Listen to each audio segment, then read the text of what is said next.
When you look at great shots, the spacing is phenomenal for every move on every body. If it wasn't, the movements would be feeling very floaty, very soft. We wouldn't buy that these characters are living, breathing in this fake real world, right? We definitely wouldn't be able to focus on how they're feeling at any given time. So strong spacing is how you create good weight, snap, and fluidity. I love what happens, spacing wise with these feet here. They kind of fast out. There's not a whole lot of ease. There's still quite a bit, and then he suddenly just slips here with his foot, and he's off to the races. Especially with this guy. Try to track that one through the motion blur. And we can see as it comes up, and that gravity effect is kicking in, that spacing gets closer together.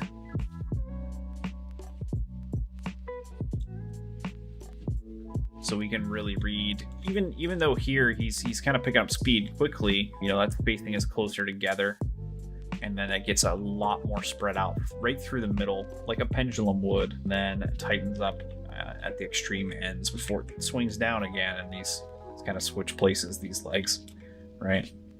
So this leg is also fast through the middle.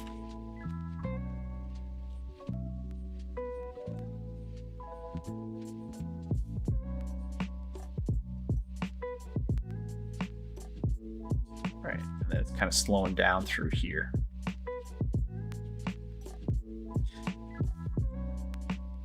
Right, so very fun stuff. But it really, having all the spacing considered, and it's not just for the legs, it's for everything. The arms, the head, the legs, the hip, all that stuff. Having it very well crafted gives just the right amount of intensity to each move, allows the audience, whoever's watching, to clearly see what you want them to see and not have it be flickery or too slow and floaty. It really grounds them in the scene, makes them feel like they're living in a real world with gravity, and lets us, really feel their emotions. When Hector goes to lean back in the chair, his head spacing has a similar deal. We can feel that spacing get closer together as it gets towards the settle. So we can feel really that slow down. He's overshooting here to settle that motion. So that's why it kind of goes over and then comes back. Right, so look at the ghosting on that. There's a bunch of frames, right?